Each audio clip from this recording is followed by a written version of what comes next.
So from step one, we go to step two. So this is a shot list. And at first I was like, man, I mean, people actually do that? Like they plan out their video? That's crazy. Now, again, you're not going to do it on every video.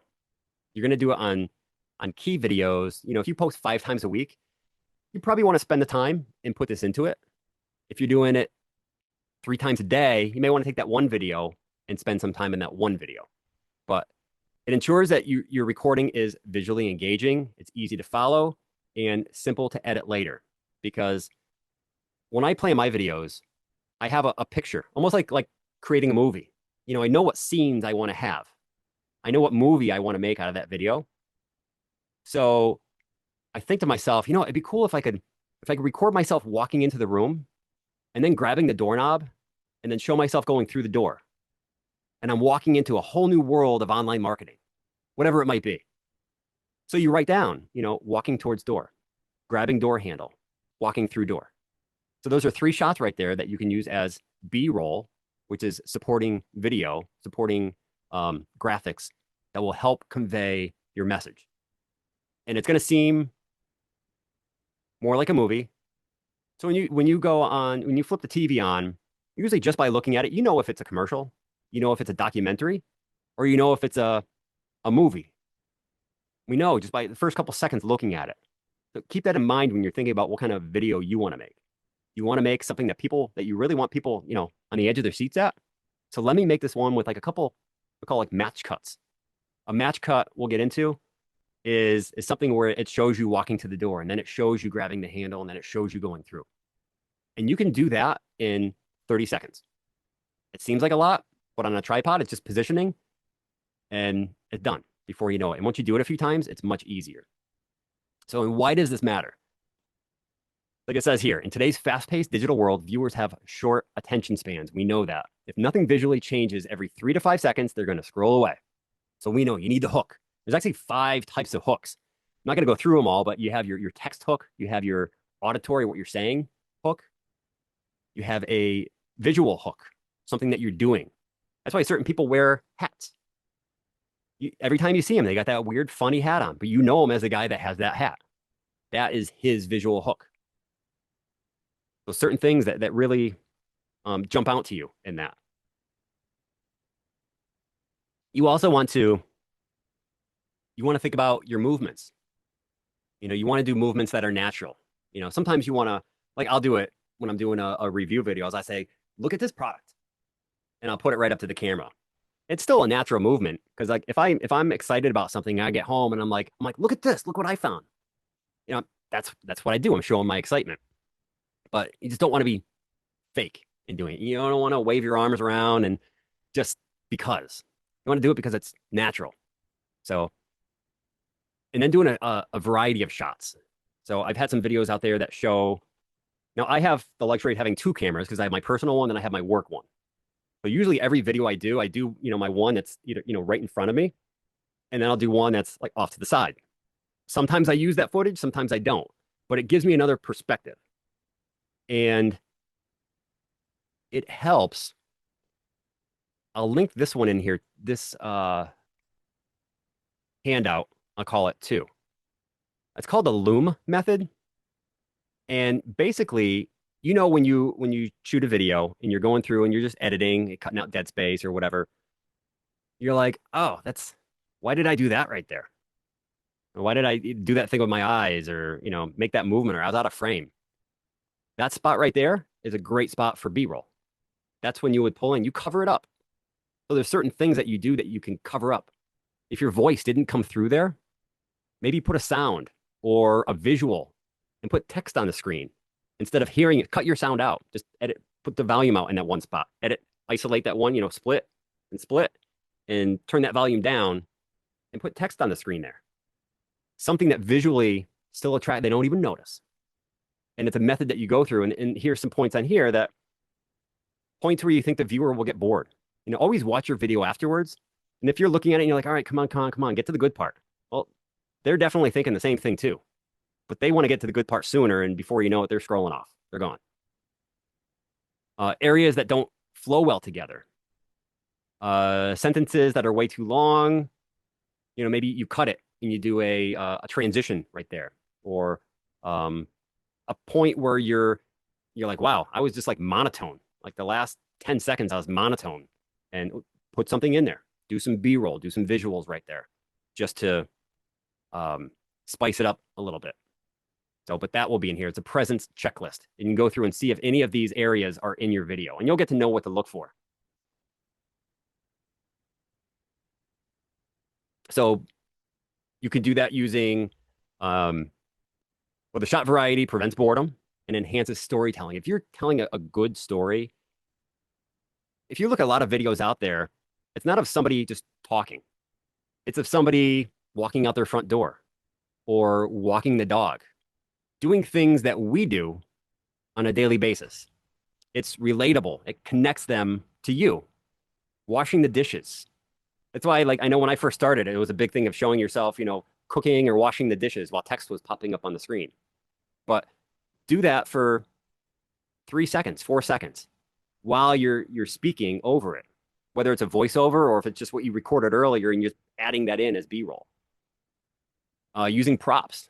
There's times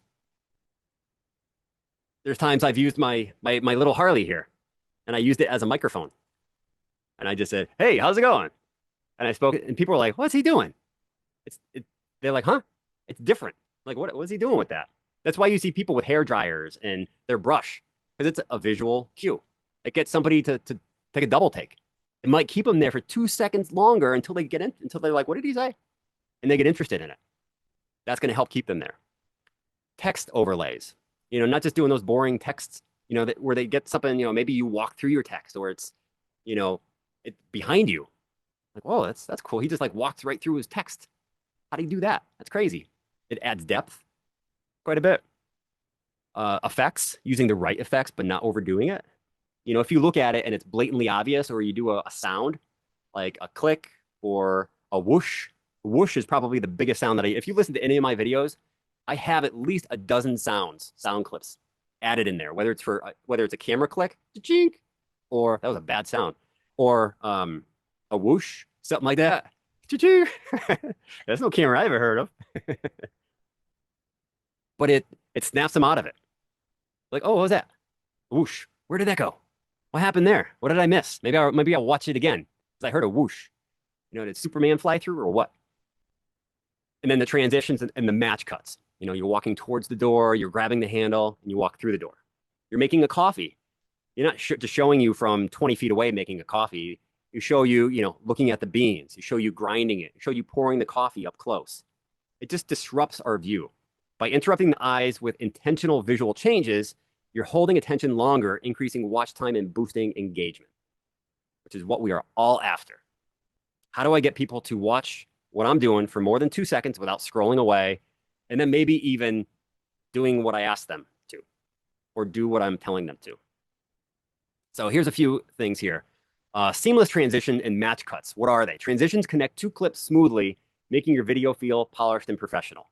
We've all seen it in the movies. They kind of fade in and fade out, and you don't want to do two separate things. You're showing your dog, walking around the corner, and then you shoot to your bathroom sink.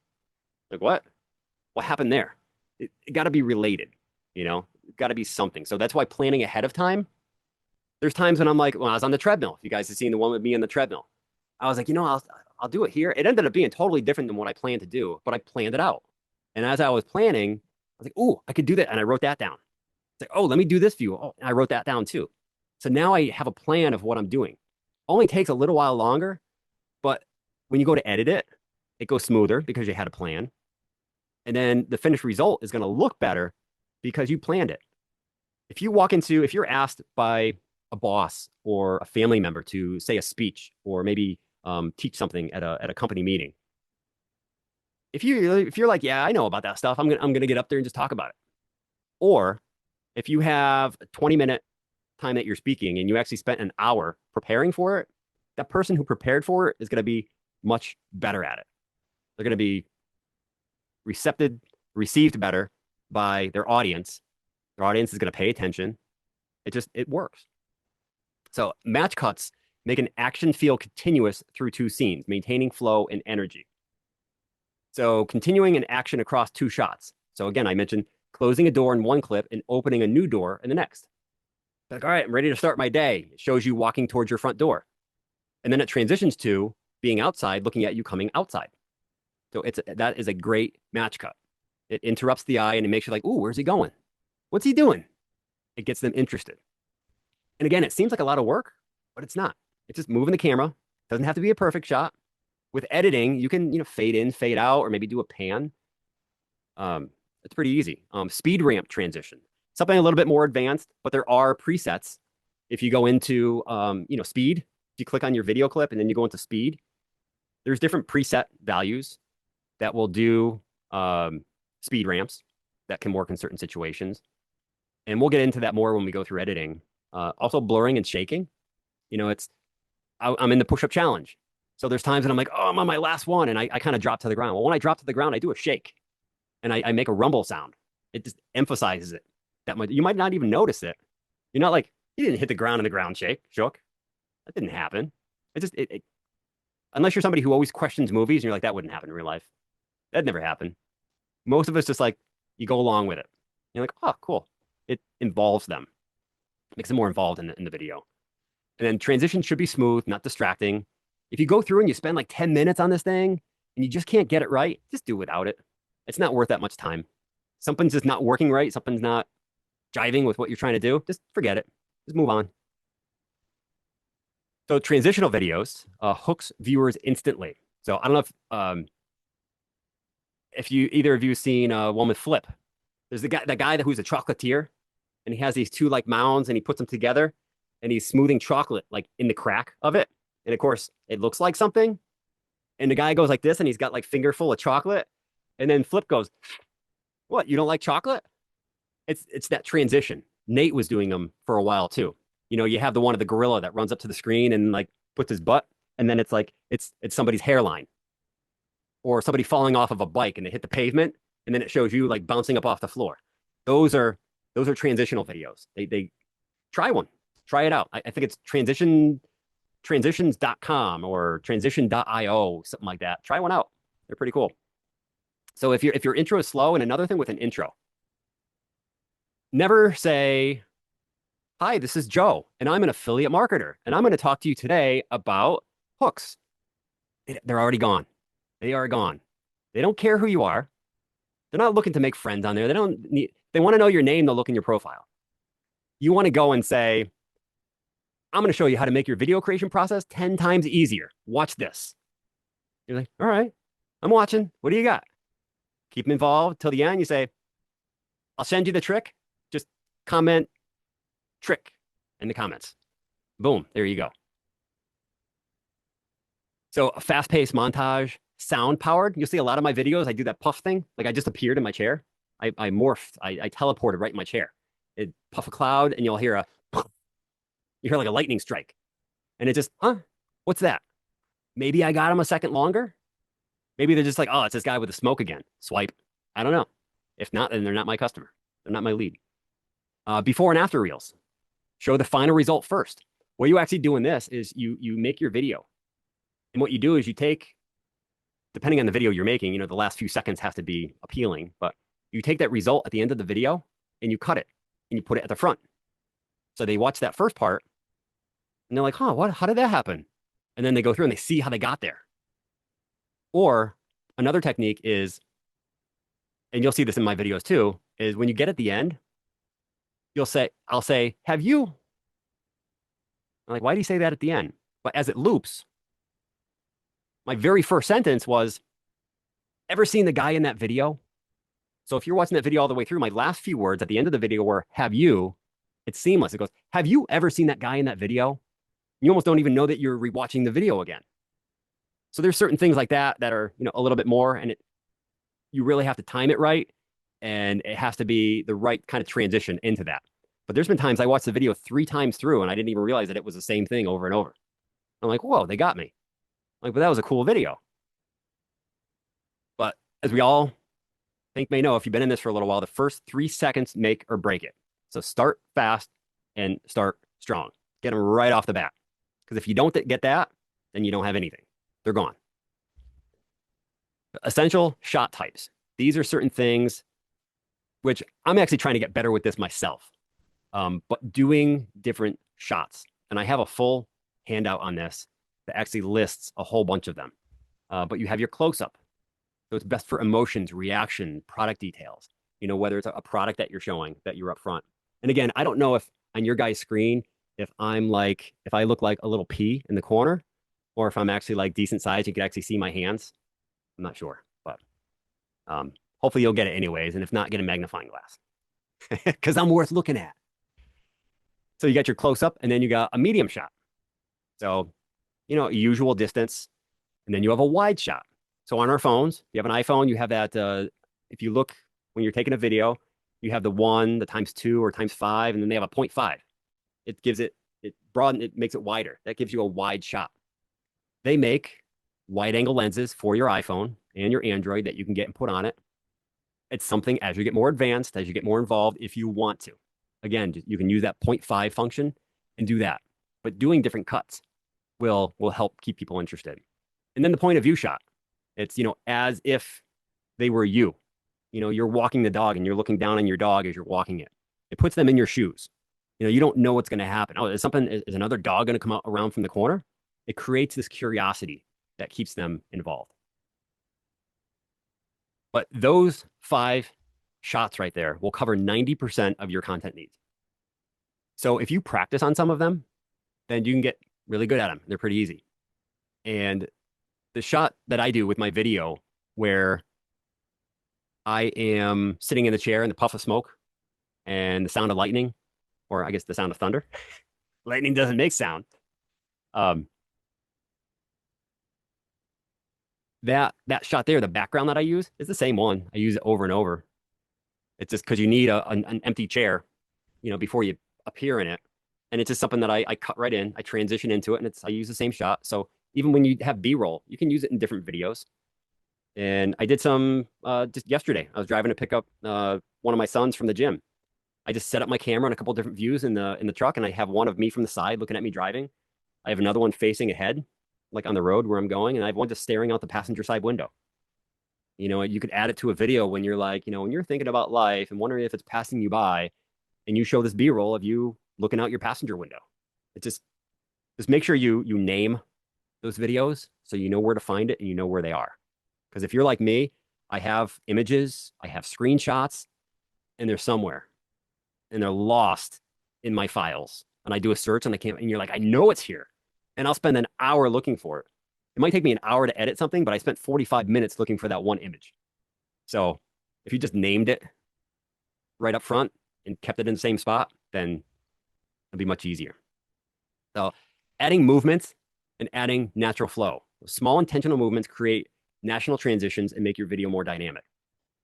You'll see some other videos of mine where I will turn. If you didn't hear that, but if I turn. So I have my other camera over here, and I know I'm going to be turning. I know I'm going to be talking to the other camera. So I pause. I say, have I ever told you that I've been 30 years in sales? And then I come back. But I show that transition, and maybe I do like a left swipe or a right swipe to match my movement. And it shows me all of a sudden, I'm like, boom, like in your face. And they're like, huh, all right, this guy knows what he's doing. It's just something, again, it's visually appealing. So the head turn, the hand gesture, you're just moving your hands like this. I'm sure we've all seen this, where they're like, check this out, coming at you. And then boom, you're in a different scene. Now they're starting whatever the main topic of their video is. Let me show you this. Whoosh. And it's that little hand gesture. It's just that there. It's that cut, that transition. Stepping into the frame. Have I ever told you, you're just like, whoa, where'd he come from? He just walked right through the wall. But it's movement. It's these little things that they're like, huh, what? Short-term memory, TikTok, swipe. Next, is it dinner? Did I feed the dog? We're always like, boom, boom, boom, boom, boom. And you almost don't want to feed into the dopamine because you don't want to help other people get so distracted, but it's part of life, and we all need to learn how to handle it. So Obviously, advertising has been doing their thing and being visual appealing and attracting children to watch the toy commercials and all that. We've been doing it for years. It's what we know. It's how we market. Why we're marketers. So also angles and viewpoints. So getting a low angle shot or a high angle shot, they have meaning. So a low angle shot puts you up high. It makes the subject more powerful, more authoritative. A high angle shot makes you look smaller, more vulnerable. I'm just that little person in a sea of unknowingness. You feel little. I'm down here. A tracking shot follows movement. You see Chantel recently. She did one of her running by. Shows her almost chase. I'm like, is there like a lion chasing her? She's in Zimbabwe. Is there a lion chasing her? What's going on? That's her running by. That's You're watching it. What's going to happen? There's that curiosity that comes out in it. They have the Dutch angle, which is basically just like a little bit tilted. And in your mind, you're just kind of like, what's going on here? What's going to happen? You think about that and you just keep them engaged. And that will keep them engaged for a little bit longer, maybe 5 or 10 seconds. And then within that 5 or 10 seconds, you got to do something different to keep them going again. Even though your message might change the world, depending how you deliver it is if they're going to listen to it or not. And most of us aren't out to change the world. Maybe in a little bit we are, but we want people to, buy our packages. We want people to buy our products because that's what we do. We are marketers. So the next section, props and visual elements. This kind of goes back to my microphone or a hairbrush, using a notebook. If I see Jim, he's into travel and he's, showing you the 3 best days in Rome, and he's walking through the streets and he's got a notebook and he's writing stuff down. You're like, what did he write down? What did he see? I want to know. It gives them it's like a news reporter. They're reporting the news and he's writing it down. It's important because he wrote it down. You got a notebook on him, a marker, a whiteboard. If you're ever watching a video and somebody starts writing on a whiteboard, you're like, ooh, what's he teaching us? What's he writing down? What can I learn? Because we all have that need to learn. And if you didn't, then you're probably not watching videos or you're watching kitty cat videos. And then on-screen text. So usually I do my, fast, like one-word text, but when I have something important to say, like comment below, I'll post that up for longer and I'll put my keyword in yellow. So it's like, whoop, just laser focused right on that word. Action, boom. So 1 to 2 props before filming to enhance storytelling. So if you're planning this out, maybe you want to use something, maybe just instead of just talking with your hands, maybe you're going to go over and grab your water bottle. Maybe you're going to take a drink out of it, something like that, or clean your glasses. Because we all clean our glasses. We do that. Why can't we do it on camera? Then we have the all famous B-roll, supporting footage for engagement. It keeps them interested. When you watch a video and they're talking about, and again, it goes to travel because you think about some of the most beautiful things and it's nature. I was just talking to my 8-year-old the other day. I'm like, you know what? A beautiful world we live in. I'm like, you look at like glaciers and you look at Greenland and Antarctica and Africa and all these places, volcanoes and all the beauty that's around us. You don't want to hear somebody talking about it. You want to see it. So if they're looking at it and they're a clean, crisp, good resolution, clear audio, they're going to be engaged. I know one of the first channels that I watched on TikTok was basically nature. The person who was traveling and they went to all these different places, and every single place they saw, it was just the way it ramped up. And it's like you're getting to the top of the hill, and you're hitting the peak, and all of a sudden, boom, there's this valley of flowers and beautiful trees and everything. You're like, wow, I gotta watch that again. But it's visually appealing. You put yourself in that spot as a viewer. So those are all certain things. I have a handout here. It's a B-roll. It's actually, I broke it down between men, women, non-gender specific. If you're at work, if you're at home, if you're working in the yard, all different ideas that you can do B-roll. Spend a couple hours a month or just a couple minutes every week, something like that. Just create some B-roll and just take it and file it in a B-roll folder and just incorporate that into. And when we get into some of the editing, I'll show you how to really incorporate that into your video when we get into day 2 and 3. But just walking into a workspace before starting a tutorial. There's times I walk into my video. I have something exciting happen at front to grab them, and then I kind of walk in, where I poof, I appear. But I think I counted about 93 ideas for B-roll shots. But that's something too. You can just throw in Chat GPT and say, "Give me this," and it will give you a ton of ideas. Just think of everyday things that you do. Brushing your teeth. You see plenty of people doing it on TikTok or putting their makeup on.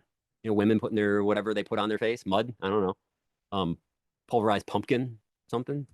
Maybe I should try it. But then you have text overlays and on-screen effects. You got fireworks, you got money flying around you, all these different things that you could do. They want to make sense.